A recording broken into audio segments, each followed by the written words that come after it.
Kejanggalan dalam pengungkapan kasus pembunuhan Vina dan Eki bermunculan. Setelah dihilangkannya 2 DPO yang selama 8 tahun belakangan diburu, kini sejumlah pernyataan dari para saksi yang sempat dihadirkan pada 2016 silam bermunculan. Termasuk dugaan keterlibatan ayah Eki, Ibtu Rudiana.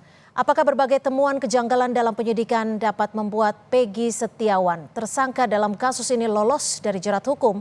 Kita bahas bersama Guru Besar Fakultas Hukum Universitas Jenderal Sudirman, Hipnu Nugroho, dan juga tim kuasa hukum Peggy Setiawan, Tony RM, dan Yusuf Warsim, Komisioner Kompolnas. Terima kasih sudah bergabung bersama kami dalam Kompas Petang. Terima kasih, salam sehat. Salam sehat, terima kasih. Saya akan ke Bung Tony terlebih dahulu. Bung Tony, kalau disingkat dalam beberapa poin, dari tim kuasa hukum Peggy Setiawan, menemukan kejanggalannya apa saja nih? Ya, pertama setelah bermunculan saksi-saksi mulai dari Liga Akbar, Pramudya, Prampok, Okta, dan Teguh, mereka mulai Liga Akbar ya, bahwa mereka Liga Akbar sebenarnya tidak mengetahui peristiwa itu. Dalam putusan Liga Akbar seolah-olah mengetahui bersama Eki kan pada saat kejadian hari. Kemudian mereka yang Pram, Okta, Teguh, mereka bersaksi bahwa 5 terpidana itu sedang bersamanya di rumah Pak RT bahkan sampai pagi. Nah, dari saksi-saksi yang bermunculan itu ya jelas janggal. Lalu bagaimana itu Rudiana mengamankan para pelaku yang berdasarkan informasi dari AF ya, itu bagaimana? Rudiana ini kan seorang polisi ya, seharusnya intelijennya kan berjalan ya. Jadi jelas ini janggal, sehingga pelaku yang dihukum itu yang sudah menjadi terpidana, ada yang dihukum seumur hidup, ada yang dihukum 8 tahun, itu akhirnya ini pelaku yang sebenarnya atau bukan ya. Makanya itu Rudiana ini harus diperiksa ya oleh Propam, kemudian harus jelas itu dasarnya apa dia menangkap pelaku, kemudian sampai melanjutkan ke proses hukum, dilimpahkan ke reskrim, akhirnya di Polda, di persidangan, kemudian akhirnya divonis. Jelas ini sangat janggal ya. Ada ini harus diusut tuntas. Ya, saya sebelum ke Prof Hipnu, saya mau ke Pak Yusuf dulu. Ini kan Ibtu Rudiana sudah diperiksa Propam tapi belum dijelaskan secara gamblang kepada publik apa hasil pemeriksaannya. Hasilnya sebenarnya Kompolnas sudah terima belum? Baik, jadi kami dalam hal ini sebagai pengawas tentu apalagi sudah ditegaskan oleh Pak Presiden, maka proses pengusutan kasus Vina dan Eki ini dilakukan secara profesional dan transparan. Ada hal-hal yang itu terkait dengan materi yang itu dirahasiakan tentu itu masuk undang-undang keterbukaan informasi publik yang itu masuk kategori yang dikecualikan, tentu itu tidak bisa. Sepanjang itu dikehendaki oleh undang-undang itu bisa dibukakan sebagai wujud transparansi, tentu itu kita dorong. Yang kedua, kami sendiri memang telah memandang perlu dilakukannya audit investigatif terhadap penyidikan 8 tahun yang lalu itu agar menjelaskan akuntabilitas, profesionalitas pada saat itu, karena ada keluhan-keluhan dari para terpidana pada saat itu, terutama pada saat ditangani di Polresta Cirebon. Dalam proses ini kami memantau proses melakukan audit investigatif ini telah dilakukan adanya asistensi dari Inspektorat Pengawasan dan Propam, dan dalam pantauan memang Pak Rudiana masih dalam proses pemeriksaan. Kami kan sendiri belum ada hasilnya ya yang dilaporkan ke Kompolnas? Tentu masih dalam proses, kami belum bisa menyampaikan karena belum tentu itu hasilnya gitu. Nah, kan masih harus ada didalami, ada pemeriksaan lanjutan. Hanya yang perlu dijelaskan kepada masyarakat sebagai wujud transparansi, bagaimana proses penanganannya pada waktu itu sesuai dengan SOP. Misal, kapan laporan polisi itu, kapan itu dilakukan penangkapan, itu perlu dibuka, itu perlu ditransparansikan. Kapan itu dilakukan laporan, kapan itu dilakukan penangkapan. Apabila itu memang sudah profesional, maka tidak ada masalah. Tapi kalau itu ada tidak profesional, tidak sesuai dengan prosedur, itulah menjadi materi pemeriksaan yang tentu kepastiannya tentu harus kita tunggu. Jangan sampai informasinya belum pasti. Nah, itu. Ada desakan tidak dari Kompolnas untuk kapan hasilnya bisa dipublikasikan? Ya tentu ini kan kaitannya dengan proses penyidikan yang oleh tim baru khusus terkait dengan Peggy. Nah, apakah materi-materi tadi? Sebenarnya tidak, karena kan terkait dengan putusan pengadilan itu kan fakta-fakta yang ada di BAP itu sebagian kan diungkapkan dalam fakta persidangan. Nah, ini sebenarnya tidak mempengaruhi kalau kaitannya dengan proses audit investigatif kan ingin menguji profesionalitas dan akuntabilitasnya pada waktu itu. Ada pelanggaran atau tidak. Gitu. Oke, saya ke Prof. Hipnu. Prof. Hipnu, ini kan ada sejumlah kesaksian atau keterangan dari sejumlah saksi yang sempat dihadirkan di 2016 lalu. Poin-poin ini bisa digunakan tidak oleh kuasa hukum Peggy untuk menjadi klausul di pra-peradilan nanti? Ya, pra-peradilan itu kontrol, Mbak. Kontrol tentang suatu penetapan upaya paksa. Jadi belum masuk suatu saksi, belum masuk keterangan. Jadi istilahnya adalah belum masuk investigasi of just, tapi masih eksaminasi of just. Nah, itu dipahami. Oleh karena itu, keterangan-keterangan yang sekarang ini saya kira bukan masuk kualifikasi pra-peradilan, tapi adalah kualifikasi untuk mengajukan PK, peninjauan kembali. Karena pra-peradilan itu pertama adalah bagaimana penetapan tersangka. Buktinya apa? Bukti itu adalah bukti sementara yang mendudukkan pada seseorang sebagai tersangka. Belum pada bukti yang mendudukkan bahwa dia sebagai tersangka. Sebagai bukti final. Ini yang harus dipahami. Jadi bukti masih pada penyidik. Belum bukti yang menentukan dia sebagai tersangka di dalam suatu persidangan. Oke, jadi bukti chat yang selama ini sempat diungkapkan tim kuasa hukum tidak diperlukan saat pra-peradilan? Tidak, belum diperlukan. Itu nanti di persidangan. Oke. Makanya tadi dikatakan ini baru eksaminasi of just, bukan investigasi of just. Investigasi of just di peradilan. Jadi bukti-bukti sah dan sebagainya itu nanti di persidangan. Oleh karena itu, apalagi sekarang kan Polda Jawa Barat kalau nggak salah sudah 60 saksi. Itu dalam teori pra-peradilan kaitannya penentuan tersangka, 2 alat bukti cukup. 2 alat bukti itu tentang jumlah dan jenisnya. Saya ke Bung Tony. Bung Tony, apa saja yang sudah disiapkan untuk pra-peradilan nanti?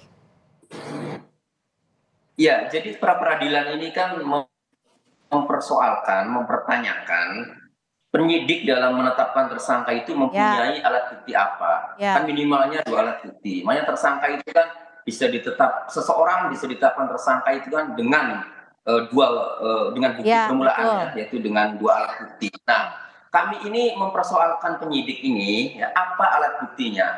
Cuma kan dalam posita permohonan itu, kenapa kami mempersoalkan? Karena klien kami ini tidak bersalah, tidak terlibat.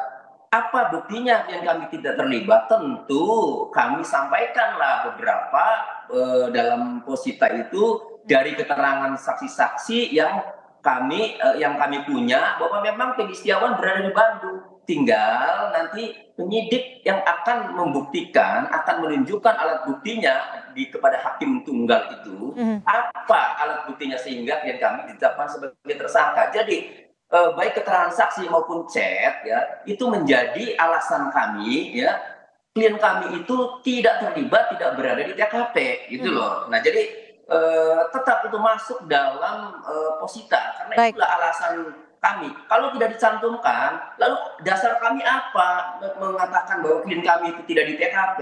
Tentu harus dibuktikan. Ada bukti-buktinya berupa keterangan saksi, ya, maupun chat-chat media sosial itu. Biarkan penyidiklah yang akan mendalilkan, menunjukkan alat buktinya apa sehingga klien kami ditetapkan sebagai tersangka itu. Ya, yang menjadi sorotan publik saat ini juga adalah pernyataan Liga Akbar terkait dengan peran Ibtu Rudiana, ayah dari Eki yang turut menjadi korban. Lalu apakah keberadaan Ibtu Rudiana ini bisa membongkar ataupun membuka tabir dari kasus ini? Kita masih akan membahasnya usai jeda. Tetap bersama kami.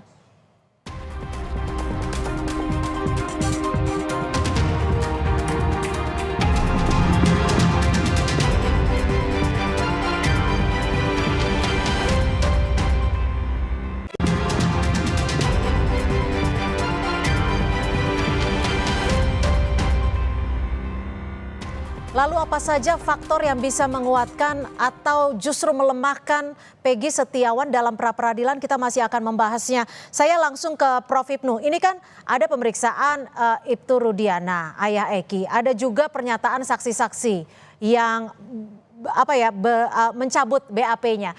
Ini bisa digunakan tidak dalam pra-peradilan Peggy Setiawan? Apakah akan menguntungkan Peggy atau sebenarnya tidak perlu digunakan? Ya, kalau kita lihat suatu konteks pra-peradilan, Mbak. Jadi pra-peradilan itu Mahkamah Agung sudah membatasi, bukan masuk pokok perkara, tapi masih mengenai syarat formal. Kan itu loh. Oleh karena itu, kalau kita melihat pada saat pemeriksaan, dalam teori triangle pengungkapan suatu perkara, apakah pada satu pemeriksaan awal itu dilakukan dengan suatu pemeriksaan yang sah, pejabat yang sah, dokumen yang sah, kan gitu loh. Apakah sudah diadakan suatu rekonstruksi, kan itu. Karena rekonstruksi itu antara iya dan tidak. Kalau memang itu penyertaan, rekonstruksi wajib untuk menjelaskan keadaan siapa tersangka yang sebenarnya. Dengan demikian, bukti-bukti yang masih berjalan ketika itu dan bukti-bukti yang sudah diputuskan di persidangan, itu bukti dokumen yang kalau dalam penelitian anak-anak mahasiswa itu bukti-bukti normatif. Itu bisa nilai bukti normatif yang menyebabkan bahwa dia tidak ada kaitannya apa-apa. Dia tidak terbukti, kan itu loh. Jangan yang sekarang. Dengan dalil Peggy Setiawan itu adalah DPO yang selama ini dicari. Perlukah dilakukan pemeriksaan sebelum ditahan atau ditetapkan sebagai tersangka? Nah, kita kembali pada konsep penyidikan, Mbak. Apa itu penyidikan? Serangkaian tindakan penyidik untuk mengumpulkan barang bukti guna menentukan tersangka. Sehingga ketika menentukan tersangka, pemeriksaan barang bukti A, B, C termasuk memeriksa saksi wajib diperiksa. Oleh karena itu, Peggy wajib diperiksa dulu sebagai saksi, bukan calon tersangka, sebagai saksi atas dugaan yang bersangkutan. Ini suatu konsep yang sudah diatur oleh KUHP dan tidak boleh terlewati. Kalau itu terlewati, pemeriksaan tidak dilakukan saksi dulu, berpotensi akan pra-peradilan menang. Gimana Bung Tony, waktu itu Peggy langsung ditangkap, ditetapkan sebagai tersangka atau sebelumnya sudah diperiksa terlebih dahulu? Ya, itu pasti ditetapkan sebagai tersangka karena dalam peraturan Kapolri itu yang namanya sudah ditetapkan DPO. Ingat ya, Polda Jawa Barat sebelum Peggy Setiawan ditangkap kan sudah menetapkan DPO. Sementara syarat untuk ditetapkan DPO itu harus tersangka. Jadi sebelum Peggy Setiawan diperiksa ditangkap sudah ditetapkan tersangka dulu, makanya dikeluarkan DPO. Nah, begitu ditangkap tanggal 21 Mei, ya, itu langsung keluar surat perintah penahanan besok dan langsung ditahan itu. Karena statusnya sudah tersangka saat ditangkap. Sehingga pemeriksaan Peggy Setiawan kapasitasnya sebagai saksi jelas belum dilakukan. Gimana Pak Yusuf, laporan ke Kompolnas saat penetapan Peggy sebagai tersangka seperti apa yang diterimanya? Kalau laporan khusus kan memang kami tidak menerima, kami kan meminta klarifikasi. Jadi kaitannya dengan penyidikan itu kan ada perkapnya ya. Polri tidak hanya langsung berdasarkan KUHP, ada perkap. Nah, misal penyidikan sendiri kan ditingkatkan dari penyelidikan ke penyidikan itu bisa sudah ada tersangkanya, bisa juga belum. Nah, itu. Jadi di perkap tentang penyidikan tindak pidana itu bisa ada tersangkanya, bisa belum. Nah, yang penting dia sudah ada unsur pidananya, dilidik itu hasil gelar perkara, ditingkatkan penyidikannya. Nah, kaitannya dengan DPO itu kan biasanya itu kaitannya dengan akan dilakukan pemeriksaan. Nah, apakah dia sebagai saksi, tidak ditemukan di tempat, kemungkinan dicari tidak ketemu, apakah itu saksi berdasarkan barang bukti yang ada akan ditetapkan sebagai tersangka, tentu itu bisa ya bisa tidak. Nah, ketika itu tidak bisa ditemukan, maka kemudian hasil penyidikan gelar perkara katakanlah itu menetapkan yang akan dipanggil itu sebagai tersangka. Ya. Nah, itu akan dipanggil tapi tidak ada sehingga diterbitkanlah daftar pencarian orang. Okay. Yang sebelumnya tentu tahapannya kan bisa dilakukan upaya paksa, penangkapan paksa. Oleh karenanya, kaitannya dengan penangkapan itu sendiri kan sebenarnya objek pra-peradilan. Apakah ini nanti bagian dari yang dipra-peradilkan oleh kuasa hukum Peggy, ya tentu ini dan sepenuhnya. Nah, Terus selanjutnya untuk penetapan tersangka Peggy sendiri kami lihat kemarin itu memang setelah ditetapkan DPO, kami tanyakan apa bukti permulaannya ketika akan melakukan penangkapan dan kemudian ditetapkan DPO pada tahun 2016. Memang secara pasti karena penyidik yang lalu itu tidak yakin dan gelap terkait dengan Peggy yang dimaksud pada saat ini, itu agak gelap kemarin kita klarifikasinya, sehingga klarifikasi agak gelap kami yang maksudnya gimana nih Pak Yusuf? Kan ada keraguan-raguan pada waktu penyidikan 8 tahun yang lalu. Ini kan sudah beda tim penyidiknya, maka kita tanyakan alat buktinya saja apa yang dijadikan minimal 2 alat bukti. Nah, kami sih kalau pra-peradilannya tentu tidak bisa saya memberikan pendapat, perlu pendapat hukum ahli pidana Prof. Ibnu. Kaitannya dengan pra-peradilan nanti, apakah itu ditetapkan yang akan diuji dalam pra-peradilan itu alat bukti yang ditetapkan pada waktu itu atau alat bukti tambahan yang ada pada saat ini. Nah, kami sebagai pengawas tentu menyarankan apabila 2 alat bukti yang dijadikan pada waktu itu dilakukan objek pra-peradilan, kami agak riskan. Jangan sampai ada disebut satu saksi bukan saksi. Itu masukan-masukan kami pada waktu itu, sehingga kami katakan ini kalau dilakukan pra-peradilan, penyidik harus jelas menunjukkan apakah ini. Tapi gini, tentu kita masih menunggu upaya ataupun proses hukum yang nanti akan berjalan di pra-peradilan. Tapi rekomendasi dari Kompolnas sendiri seperti apa jika nanti memang Peggy berhasil lolos dari pra-peradilan? Berhasil lolos maksudnya? Berhasil penetapan tersangkanya dianulir? Ya, tentu berhasil itu memenangkan pra-peradilan? Ya, kami tentu menyarankan sebagai pengawas demi hukum tentu kalau tidak ada lagi barang bukti yang bisa meneruskan penyidikannya, maka penyidikannya harus dihentikan. Tapi kan penyidik juga punya kewenangan untuk mencari barang bukti lain. Tentu itu nanti kita tetap akan mengawasi bagaimana proses selanjutnya. Bagi kami kualitas alat buktinya itu harus benar-benar teruji, itu yang paling utama. Baik, terima kasih Komisioner Kompolnas Pak Yusuf Warsim dan juga Prof. Ibnu serta Bung Tony RM tim kuasa hukum Peggy Setiawan sudah bergabung bersama kami di Kompas Petang. Selamat sore. Sore, Pak Tony. Selamat sore.